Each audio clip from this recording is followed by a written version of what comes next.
Safaricom is the largest mobile operator in East Africa with over 18 million subscribers and was listed on the Nairobi Stock Exchange in 2008. Safaricom is 35% owned by the Kenyan government and 40% by Vodafone. It has a market cap of 144 billion shillings, about 14 billion rand, and a dividend yield of 6.1%. Looking at Safaricom, the only listed telco in Kenya, doing pretty well at this stage, but seems to be losing market share.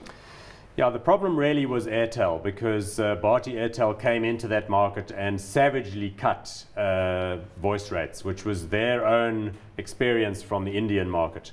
And it's worked to the extent that Safaricom then forced to follow. So the EBITDA margins have been decimated, where MTN makes like an EBITDA margin well north of 40%. In this case, it falls right down to sort of double figures.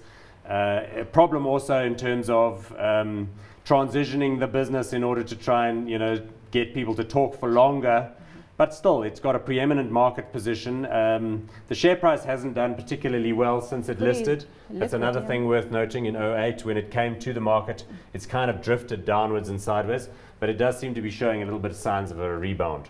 Your thoughts on Safaricom, Peter?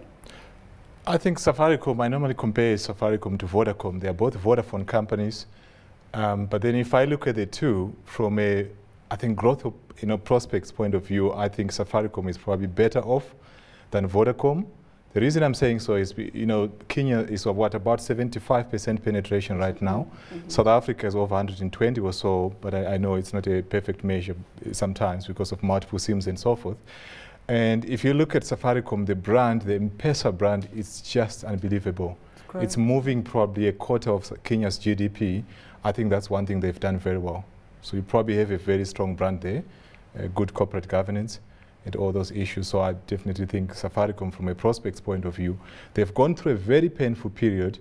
I think Kenya has the lowest wholesale rates in Africa, and retail rates have really followed that, unlike in South Africa, where retail rates haven't really followed the change in the wholesale rates. Are you leaning towards a hot on Safaricom here? Definitely hot. Paul, yourself? Hot or not? Yeah, look, I like Bob Collymore, who was here in South Africa a little bit. He was on the Vodacom board. He's now the CEO. And I think they are reacting well to quite a dynamic situation. As Peter says, I do like the M-Pesa thing for sending money backwards and forwards.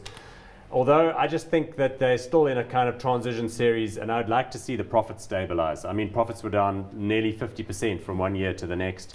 So you can talk a good story about subscribers and so on, but until such time as the market can see the earnings trajectory, I would stay away. So for me, not hot at this level, but definitely keeping it on a close watch.